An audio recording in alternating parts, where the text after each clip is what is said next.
네, 여러분 안녕하세요. 캠브리지 동아시아사 여섯 번째 시간입니다. 8차 시 수업이죠. 우리가 두 번의 형성평가 과제 학습을 했으니까 6강이지만 8차 시 수업이 되겠네요. 자, 오늘은 우리가 이제 동아시아 각지의 신석기 문화에 대해서 살펴볼 건데요. 이번 수업 같은 경우에는 여러분들이 봐야 할 사진, 지도 뭐 이런 것들이 많다 보니까 평소에 선생님이 하던 칠판식 수업이 아니라 슬라이드식 파워포인트식 수업을 준비해 봤습니다. 혹시 뭐 칠판으로 수업하는 것보다 이렇게 들어보니까 요게 더 괜찮네 하는 생각이 드시면 댓글을 달아주세요. 뭐 시간이 조금 오래 걸리긴 하더라고요. 한 8배 정도의 시간이 더 많이 걸리긴 했는데 마음에 드신다면요, 뭐 여러분들의 수업을 위해서는 얼마든지 새로운 방식으로 바꿔드릴 수 있습니다. 자, 그러면 같이 한번 시작해 보도록 합시다. 네, 지난 시간에 말씀드렸던 것처럼 마이크를 구매를 해서 지금 사용을 하고 있는데요. 이전 강의보다 음질이 좋아졌는지 잘 모르겠네요. 혹시 들어보시고 마음에 드신다면 그것도 음질이 좋아졌네요. 뭐 이런 식으로 댓글을 달아주시기를 바래요. 테스트를 해봐야 되니까요. 자, 한번 지난 시간에 배웠던 내용 잠깐 살펴보고 이번 시간 내용으로 넘어가 보도록 할게요. 자, 지난 시간에 선사시대다라고 했을 때 선사란 인간이 문자를 만들어 기록을 남기기 이전의 역사를 말한다라고 이야기를 했습니다. 그죠? 그래서 구석기, 신석기, 청동기 뭐 이쯤까지도 선사시대에 해당한다라고 이야기를 했었어요. 자, 그래서 기록이 남아있지 않던 시기의 역사이기 때문에 우리는 이때 당시를 살았던 사람들이 사용했던 도구라든지 그들이 남긴 흔적 같은 것들을 통해서 당시의 역사를 추정할 수 있다라고 이야기를 했습니다. 자, 신석기 시대에는 이런 일들이 일어났다라고 이야기를 했어요. 첫 번째, 신석기 혁명이라고 부르는 농경과 목축의 시작이었죠. 그죠? 그래서 인간이 식량 생산자가 되면서 식량을 좀 더 안정적으로 생산해낼 수 있게 되었다라고 이야기를 했습니다. 자, 그에 따라서 구석기 시대까지만 하더라도 이동 생활을 하던 인간이 이제는 강가나 구릉에 정착 생활을 하게 되었다라고 이야기를 했고요. 동굴이나 막집에서 한 단계 더 업그레이드된 움집에 거주하는 모습을 볼 수 있었다라고 이야기를 했습니다. 다만 초원 지역 같은 경우에는요, 춥고 건조한 지역의 경우에는 동물들을 계절에 따라서 이동하면서 기르는 유목 생활을 해야 했기 때문에 여전히 이동 생활을 하기도 했다라는 거 이야기를 했었습니다. 자, 농사를 짓게 되면서 간석기나 목기 같은 것들을 활용해서 농사를 짓는 이런 어떤 생활의 모습들이 나타나게 되었다라고 이야기를 했고요. 또 식량을 장기적으로 보관하고 조리할 필요성이 생기게 되면서 톡이라고 하는 새로운 종류의 도구를 사용하게 되었다라고 이야기를 했습니다. 자, 이러한 것들이 신석기 시대 때 인간의 역사에서 나타났던 공통적인 부분들이다라고 볼 수가 있는데요.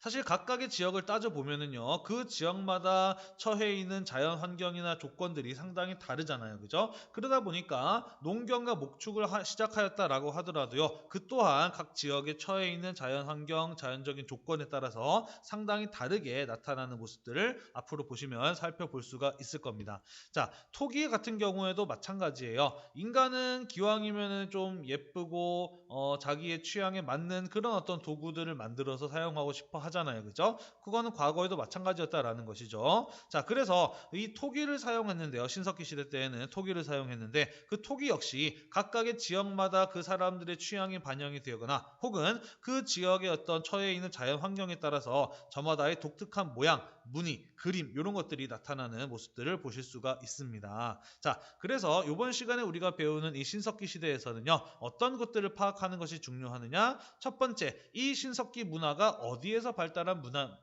문화이냐, 지도상의 위치를 파악하는 것이 중요하고요. 두 번째, 그 각각의 지역에서 사람들이 이제 생산 활동을 비롯한 여러 가지 경제 활동들, 그런 것들의 어떤 특징, 이런 것들을 파악하는 것이 또 중요하고요. 마지막으로 토기를 비롯해서 당시에 그 신석기 문화의 사람들이 사용하였던 여러 가지 도구들, 그 유물들의 모습들을 사진으로 시각적인 자료로 여러분들이 기억을 해 두시는 것, 이런 것들을 파악하는 것이 중요하다라고 보실 수 있겠습니다. 자, 그러면 이제 본격적으로 신석기 시대에 대해서 함께 살펴보도록 하겠습니다. 자, 우선 첫 번째로 중원 지역의 신석기 문화에 대해서 살펴보도록 하겠습니다. 중원이라고 하면은요, 오늘날의 중국 중에서 한족들이 전통적으로 살던 지역을 말하는 것이거든요. 네, 지도상으로 보도록 할게요. 자, 일단은 첫 번째 우리가 살펴볼 신석기 문화는요, 바로 양사오 문화가 되겠습니다. 황허강 중류 지역에 위치했었던 중류 지역에서 발전했던 신석기 문화, 양사오 문화가 되겠습니다. 자, 한번 흑백 지도로도 볼까요? 시험에는 흑백이 잘 나오니까. 네, 어디신지 보이죠, 그죠? 황허강 중류 지역에서 발전했던 양사오 문화에 대해서 한번 살펴보도록 하겠습니다. 위치 확인 다 되셨죠, 그죠? 자, 방금 황허강 중류 지역에서 발전한 신석기 문화, 무슨 문화라고 한다 그랬죠? 그렇죠. 양사오 문화라고 한다라고 이야기를 했습니다. 자, 양사오라고 하는 것은요, 지역 이름이에요. 이 지역에서 기원전 5000년경에서 3000년경에 해당하는 토기를 비롯한 여러 가지 것들이 발견이 되었기 때문에 그것을 양사오 문화라고 부르고요. 왜 문화라고 부르느냐? 문화란 사전적인 의미를 따져보자면 인간이 사용하고 남긴 모든 정신적, 물질적 산물을 문화라고 하거든요. 다시 말해서 양사오 문화라고 하는 것은요, 이 시기에 이 신석기 시대에 황허강 중류 지역, 오늘날의 양사오 지역에서 발견된 당시 신석기 시대의 사람들이 사용하고 남긴 것들을 통틀어서 양사오 문화라고 한다라는 거 이렇게 이해하시면 되겠습니다. 자, 이 양사오 문화의 가장 중요한 특징으로는요, 채도를 만들었다라는 것인데요. 채도란 무엇이냐? 네, 채도란 채색된 토기, 다시 말해서 그림을 그린, 그렇게 장식을 한 토기를 채도라고 이야기를 합니다. 자, 우리 수채화라고 하잖아요. 그죠? 물감으로 그림을 그렸기 때문에 수채화라고 하잖아요. 그래서 채도 역시 네, 토기 위에다가 그림을 그려서 장식한 토기다. 이렇게 이해를 하시면 되겠네요. 자, 양사오 문화를 대표하는 토기 하나 가져와 봤습니다. 인면어 무늬 채도라고 하는 것이거든요. 칼라로도 한번 볼까요? 네, 이렇게 생긴 건데요. 인면어라고 하는 건 뭐냐면요. 사람 인자에 얼굴 면자, 물고기 어자를 씁니다. 다시 말해서 사람 얼굴에 한 물고기를 인면어라고 이야기를 해요. 이런 걸 왜 그러는지는 잘 모르겠습니다만은 그 옆에 보시면은 인면어 옆에 물고기 그림 같은 거 볼 수가 있잖아요. 그죠? 또 여기서는 잘 안 보이는데요. 토기의 표면에 뭐 삼각형이라든지 사각형 같은 그런 어떤 기하학적인 무늬들을 그려 넣어서 장식을 한 토기가 바로 양사오 문화의 채도라고 보시면 되겠습니다. 자, 지금 보시는 이 채도의 경우에는요, 어린 아이가 묻혔던 동무덤이 뚜껑으로 사용된 것으로 추정하고 있습니다. 자, 그 다음 아까 지도에서 잠깐 보셨는지 모르겠는데요. 황허강 하류 지역에서는 이른바 다원커우 문화라고 하는 것이 발달하게 됩니다. 자, 이것도 마찬가지예요. 다원커우 지역에서 발견되었기 때문에 다원커우 문화입니다. 자, 다원커우 문화 같은 경우에는요. 기원전 4300년경에서부터 2500년경에 발전했던 신석기 문화이고요. 이른 시기의 다원커우 문화에서는요. 빨간색 빛깔을 띠는 홍도를 많이 만들었다라고 이야기를 하고요. 늦은 시기 후기의 다원커우 문화에서는 검은색 빛깔을 띠는 흑도를 많이 만들었다라고 이야기를 합니다. 자, 교과서에 보시면은요, 이런 동물 모양의 홍도라든지 아니면 세 발 달린 토기 이런 것들을 보실 수가 있고요. 예전 교과서에서는 이런 모양의 홍도가 실려 있기도 했었습니다. 자, 다원커우 문화도 물론 이제 중요하기는 한데요. 사실 그렇게 시험에 자주 나오는 신석기 문화는 아니더라고요. 왜 그럴까? 선생님이 곰곰이 생각해 봤는데요. 아무래도 이제 우리 시험 문제 같은 경우에는 수능 시험이랄지라도 그죠? 흑백으로 인쇄가 되잖아요. 그래서 이게 홍도인지 흑도인지 빨간색인지 까만색인지 구분하기 어려워서 그렇지 않을까 하고 선생님 개인적으로는 좀 추측을 해 봅니다. 자, 지도상에서 위치 한번 확인해 보도록 할게요. 자, 아까 어디라 그랬습니까? 황허강 하류 지역이라 그랬잖아요. 그죠? 또 흑백 지도로 보자면은요. 그렇죠. 여기 산둥반도 지역에서 발전을 했던 신석기 문화가 바로 다원커우 문화다라고 보시면 되겠습니다. 자, 그러다가 시간이 좀 더 지나서 기원전 3000년경에서부터 대략 2000년경쯤으로 가게 되면은요, 룽산 문화라고 하는 신석기 후기 문화가 나타나게 됩니다. 자, 이 룽산 문화라고 하는 것은요, 앞선 시기에 있었던 황허강 중류의 양사오 문화와 그리고 황허강 하류의 다원커우 문화를 모두 아우르는 넓은 광역 문화권이 바로 이 룽산 문화권이다라고 보시면 됩니다. 선사시대니까 기록이 없었던 시기 때이니까요. 어떤 일이 있었는지는 정확하게 알 수는 없습니다. 뭐 양사호 문화권 사람들이 다원커 문화권의 사람들을 정복했을 수도 있고요. 아니면 그 반대일 수도 있죠. 아니면 두 문화권의 사람들이 황허강을 중심으로 교류하면서 서로 합쳐졌을 수도 있고요. 어쨌든 이 룽산 문화는 과거 앞선 시기에 있었던 두 신석기 문화권을 모두 아우르는 광역 문화권으로 발전한 것이다 라고 이해를 하시면 되겠습니다. 자, 사실 이 지역에서 발견되는 유물들을 보면은요, 지역에 따라서, 계통에 따라서, 그러니까 과거 양사호 문화였던 지역과 다원커 문화였던 지역이 약간씩 발견되는 유물의 차이가 있기는 하지만은요, 이 룽산 문화는 공통적으로 그 앞선 문화권의 것들을 계승하고 그로부터 또 영향을 받아서 더 발전된 신석기 문화를 만들었다라고 하는 것은 분명한 사실입니다. 자, 그러면 룽산 문화권의 특징들 몇 가지 같이 한번 살펴보도록 하겠습니다. 룽산 문화권에서는 회색 빛깔을 띠는 토기인 회도 같은 것도 만들기도 했지만 검은 빛깔을 띠는 흑도가 가장 중요한 특징이라고 합니다. 또 토기를 제작하는 기술이 이전보다 훨씬 더 발달하게 되면서 토기의 종류도 다양해졌을 뿐만 아니라 토기의 양도 상당히 늘어났다라고 이야기를 합니다. 자, 지금 사진으로 보시는 것들이 바로 룽산 문화의 흑도인데요. 그 중에서 이제 오른쪽에 있는 게 손잡이가 높은 잔이라고 하는 토기가 되겠습니다. 우리가 앞선 시기에 봤던 양사호나 다원커우 시기의 토기보다 훨씬 더 잘 만들어진 모습을 볼 수가 있죠. 그죠? 나아가서 우리가 머릿속에 알고 있는 신석기 시대의 토기, 이거 신석기 시대의 토기 맞나? 그거랑 같은 시대의 것인가? 라는 생각이 들 정도로 상당히 잘 만들어진 토기라는 것을 눈으로 확인하실 수 있을 겁니다. 찾아보니까 이거 이제 란각도라는 그런 어떤 명칭이 붙어 있더라고요. 무슨 소리냐면은 마치 달걀의 껍데기처럼 얇은 두께 한 1mm 정도밖에 되지 않는 그런 어떤 토기의 표면을 가지고 있고 거기에 정밀한 무늬를 새기기도 했다라고 합니다. 또한 토기를 만들 때 물레를 사용하기도 했대요. 물레 뭔지 아시죠? 그죠? 바닥이 이렇게 뱅글뱅글 돌아가면서 손으로 이렇게 토기의 모양을 잡는 거 있잖아요. 그죠? 자, 그래서 룽사 문화는 제작 기술이 발달하게 됨에 따라 이전보다 훨씬 더 많은 토기의 종류와 양이 나타나는 신석기 문화라고 하는 것이고요. 그만큼 이전 시대에 비해서 훨씬 더 발달된 수준의 문화라고 볼 수가 있다라는 겁니다. 자, 그러한 것은 다른 곳에서도 볼 수가 있는데요. 자, 예를 들자면 경제활동이에요. 이 지역은 화북지역, 황허강 유역인데요. 이때부터 벼를 재배하기 시작했던 것으로 보고 있고요. 양잠, 그러니까 비단을 생산해내는 일이죠. 이런 것들도 이때부터 했던 것으로 보고 있습니다. 생산 기술에 있어서, 생산력에 있어서 상당한 발전을 보인 지역이다라고 볼 수가 있겠죠. 그죠? 나아가서 이 룽산 문화권에서는요, 도시가 출현하게 되었고요. 그리고 흙을 다진 성벽을 만들었다라고 합니다. 자, 도시의 출현과 성벽을 만들었다. 이게 의미하는 바는 무엇인지 알 수 있을까요? 그렇죠.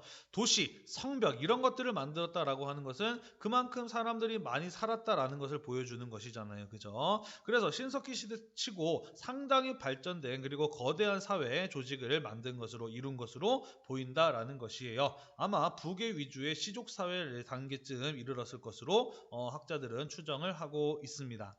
자, 우리가 국가라고 이제 이야기를 하려면은요, 국가가 발전했다, 국가가 성립했다라고 이제 이야기를 하려면은 보통은 이제 청동기 시대까지 이제 가야 되거든요. 청동기 시대쯤은 가야 국가다운 모습들이 조금씩 이제 나타나기 시작을 해요. 물론 이 룽산 문화권도 아직 국가라고 보기에는 상당히 어려운 그런 어떤 미숙한 모습들이 많이 있기는 하지만은요, 도시라든지 성벽이라든지 이런 것들을 봤을 때 다른 지역들보다 먼저 초기 국가 단계로 넘어가는 그런 어떤 몇 가지 조건들을 이미 갖추기 시작하였다라는 것이에요. 앞으로 여러분들이 동아시아사를 배우면서 함께 또 이제 이해하시게 되겠지만 사실 동아시아 지역 가운데 가장 역사 발전 속도가 빠르고 또 먼저 문명이 발전하는 지역이 바로 이 황허강 유역입니다. 그런 모습들이 이 룽산 문화권에서부터 비롯되었다라는 거 여러분들이 이해를 하시면은요, 앞으로 그 뒤에 부분들 배우실 때 좀 더 쉽게 이해가 될 거라고 생각을 해요. 자, 다음 지역으로 넘어가 보도록 합시다. 이번에는 창장강 하류로 가보도록 할게요. 자, 창장강 하류에서 발전한 신석기 문화의 이름은 바로 허무두 문화입니다. 지도를 통해서 위치를 확인해 보도록 합시다. 어디 있나요? 보이나요? 그렇죠. 여기 부분이 바로 허무드 문화가 발전한 지역이라고 보시면 되겠네요. 마찬가지로 흑백 지도를 통해서 보자면은 네, 위치는 여기가 되겠습니다. 자, 이 허무드 지역의 특징을, 허무드 신석기 문화의 특징을 같이 한번 살펴보도록 합시다. 자, 허무드 문화는 기원전 5000년경에서부터 4500년 정도까지의 창장강 하류에서의 신석기 문화인데요. 자, 여기서는 농기구를 비롯해서 벽시라든지 벼 이상 무늬가 찍힌 토기 이런 것들이 발견이 됩니다. 자, 이것을 통해서 알 수 있는 것은 무엇일까요? 그렇죠. 이 지역의 경우에는 일찍부터 벼농사, 쌀을 먹었다라고 하는 것을 알 수가 있겠죠. 그죠? 벼농사를 지어서 쌀을 먹었다라는 것을 알 수가 있다라는 겁니다. 허무드 문화의 경우에는 연대를 보시면 알겠지만 룽산 문화보다 좀 더 앞선 시기의 신석기 문화예요. 그죠? 자, 우리 예전에 농경과 농경민의 생활, 그 다음에 동아시아의 자연 환경 이런 거 할 때 같이 배웠어요. 그죠? 창장강 지역의 경우에는요, 상당히 높은 기온을 가지고 있고 또 강수량도 풍부해서 늪지대에서 야생 벼가 자생을 하고 있었다라고 이야기를 했잖아요. 그죠? 그래서 신석기 문화들 가운데에서도 동아시아 지역들 가운데에서도 가장 먼저 벼농사가 이루어진 지역이라고 볼 수가 있다라는 것이죠. 자, 이 벼농사는 쌀은 동아시아 사람들의 주식이니까 이런 부분들 잘 알아두셔야 되겠죠. 그죠? 허무드 문화의 가장 중요한 특징은 바로 벼농사다. 일찍부터 쌀을 농사지어 먹었다라는 거 잘 기억해 두시기를 바라겠습니다. 자, 그 다음 이 지역에서는 움집 대신 고상가옥을 지어서 거주하였다라고 이야기가 되어 있어요. 자, 고상가옥. 물론 요거는 허무드 지역의 고상가옥은 아니고요. 다른 지역의 고상가옥 사진을 가져온 것인데요. 고상가옥이라고 하는 게 뭐냐면요. 가옥이, 집이 땅으로부터, 지면으로부터 떨어져 있는 집을 고상가옥이라고 이야기를 합니다.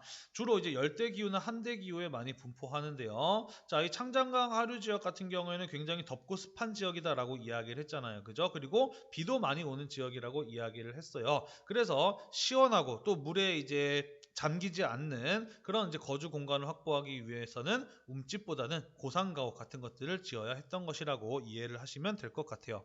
이해되죠? 자, 이 허무드 문화의 가장 중요한 특징, 벼다, 벼농사다, 쌀이다라고 이야기를 했어요. 자, 그래서 이 허무드 문화의 토기를 보면은요, 이렇게 벼 이상 무늬가 찍혀 있는 토기의 모습을 볼 수가 있고요. 그리고 이렇게 돼지가 그려져 있는 돼지 그림의 토기 이런 것들도 허무드 문화에서 보실 수가 있습니다. 아마 가축을 키웠던 것으로 볼 수가 있겠죠, 그죠?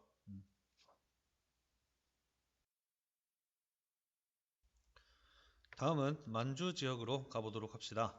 홍산 문화는요, 여기 랴오뚱 반도 위로 흐르는 랴오허강 유역에서 발전한 신석기 문화입니다. 마찬가지로 흑백 사진으로 보자면, 네, 여기가 되겠네요. 자, 홍산문화 지역에서는요, 대규모 신전 유적이 발견이 되었는데요. 이 지역은 옥을 다루는 옥공예가 매우 발달했었다고 합니다. 자, 그래서 용이라든지 봉황이라든지 멧돼지 같은 이러한 것들을 형상화한, 그러니까 눈에 보이는 형태로 만든 옥기, 옥으로 만든 도구들이 많이 발견이 되었습니다. 자, 대표적인 게 바로 여기 사진에 보이는 옥저룡이라고 하는 것인데요. 돼지를 닮은 용 모양의 옥기입니다. 이 지역의 무덤에서 돼지가 사람과 함께 묻힌 것들이 발견이 되었대요. 그래서 아마도 이 홍산문화 지역의 경우에는 일찍부터 돼지를 제사에 사용했던 것으로 추정을 하고 있고요. 그래서 이 옥기 역시 마찬가지로 제사에 사용한 것으로 보고 있답니다. 선생님이 보기에는 뭐 작은 구멍 같은 거 뚫려 있는 거 봤을 때 뭐 줄 같은 걸 끼워가지고 목에 거는 그런 어떤 장신구로 사용하지 않았을까 하는 그런 생각도 좀 드네요. 또 어떤 학자들은 이게 사실은 돼지가 아니고 뭐 곰의 모습이다라고 이렇게 주장을 하기도 한다네요. 자, 그 다음에 여기서는요, 또 이제 여신상이 발견이 되었어요. 여신의 모습을 형상화한 것들이 발견이 되는데요. 이렇게 생긴 거거든요. 여신처럼 생겼나요? 잘 모르겠죠, 그죠? 우리가 아는 일반적인 그 아름다운 여신의 모습하고는 조금 거리가 있죠, 그죠? 근데 이제 뭐 적어도 뭐 수염이라던가 뭐 그런 거 없다는 걸 봤을 때 남자는 아니겠지라고 이렇게 추측을 한 것 같고요. 무엇보다도 요거 발굴이 될 때 여성의 가슴 모양으로 추정되는 그런 어떤 파편들, 조각들이 같이 발견이 됐대요. 그래서 이거 여신으로 이렇게 추정을 하고 있다라고 합니다. 사진으로 보면 좀 작아 보일 텐데요. 실제 크기는 사람의 한 2배 정도 되는 엄청난 큰 크기라고 토기라고 이야기를 하고요. 여기 보면은 눈동자의 색깔이 좀 달라 보일 텐데요. 터키석을 박아 넣은 거래요. 아시죠? 터키석 파란색이 빛나는 거? 자, 그래서 아마 당시 사람들이 눈동자에 생명력이 담겨 있다고 믿었던 그 신앙을 표현한 것이 아닌가 이렇게 추측을 하고 있다고 합니다. 자, 마지막으로 홍산 문화의 원통형 토기입니다. 자, 신석기 문화에서는 토기가 중요하다고 했죠. 그죠? 잘 눈여겨 봐두시길 바래요.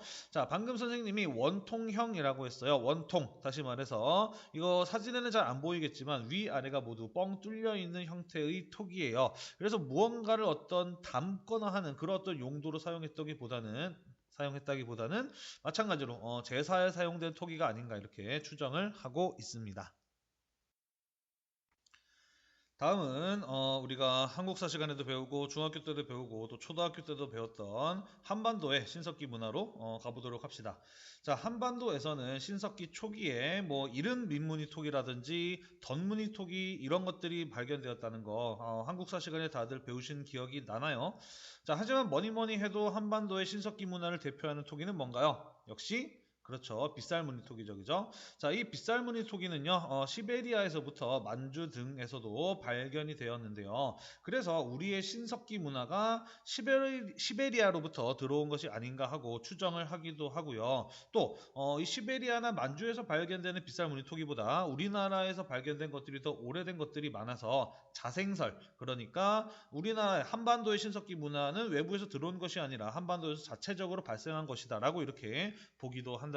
뭐 여러 차례 이야기하지만 선사시대니까 기록이 남아있지 않기 때문에 정확히 알 수는 없겠죠. 그죠?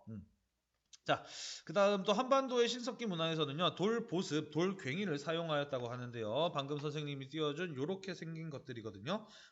여러분들은 이제 농사 안 지으니까 보습, 괭이 이런 게 이제 좀 익숙하지 않을 텐데요. 그냥 쉽게 땅 파는 데 사용한 도구 정도다 이해하시면 되겠습니다. 자, 그래서 이거를 가지고 조, 피, 수수 같은 그런 잡곡들을 주로 재배하였고요. 개나 돼지 등의 가축을 길러 식량으로 삼은 것으로 보고 있습니다. 자, 다만 이 농경의 흔적이 있기는 하지만 그 규모가 크지 않고요. 또 동물이나 생선뼈 같은 것들이 땅속에서 더 많이 발견되는 것을 보았을 때 한반도의 신석기 문화는 아직까지는 농경보다는 사냥이나 고기잡이 같은 게 더 중요한 식량을 얻는 수단이었던 것으로 보고 있습니다. 앞선 슬라이드에서 이제 여자 연예인만 넣었다고 뭐라 할까봐 남자 연예인 사진도 하나 넣어봤는데요. 사실 선생님은 별로 잘 누군지 몰라요. 여러분들 잘 아는 사람인가요? 유명한 사람인가요? 사진 검색하다가 우연히 눈에 띈 거를 넣었는데 뭐 누군지 알면은 댓글 달아주셔도 되고요. 참고로 이 영상에 나오는 사진들 선생님이 최대한 저작권에 안 걸리는 사진들을 넣으려고 노력을 했는데 아닐 수도 있어요. 또 저작권 문제가 들어올 수도 있어요. 그렇기 때문에 여러분들 이 영상들 퍼가거나 유포하거나 뭐 하지 마시고요. 상업적인 용도로 이용하지 마시고 공부하는 데만 쓰시고 그렇죠. 여기 유튜브 채널에 와서만 보세요. 알겠죠? 자, 이제 동아시아의 신석기 문화 중에 마지막으로 일본 열도의 신석기 문화로 가보도록 하겠습니다. 자, 일본의 신석기 문화는 조몬 문화라고 하는데요. 이 조몬이란 한자로 새끼줄 조자의 무늬문, 그러니까 새끼줄 무늬를 일본어로 조몬이라고 합니다. 자, 일단은 새끼줄이 뭔지는 알죠, 그죠? 지푸라기를 꼬아서 만든 줄이 새끼줄이죠. 예전에 뭐 예능 프로에서 이수근 씨 같은 사람이 나와서 어렸을 때 많이 했다라고 하면서 이제 지푸라기를 막 꼬아가지고 손으로 비비 꼬아서 줄 만드는 거 뭐 이런 거가 TV에 나온 적이 있는데 네, 다들 뭔지 머릿속에 떠올랐을 거예요.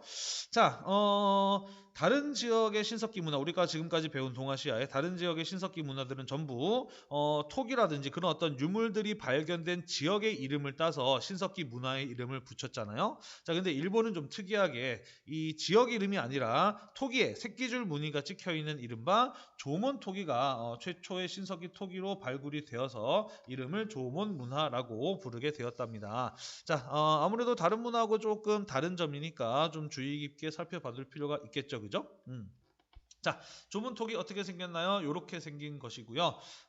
잘 안 보이시겠지만은 톡이 표면에 새끼줄을 감은 막대기를 굴리거나 아니면 눌러서 새긴 무늬가 있다고 합니다.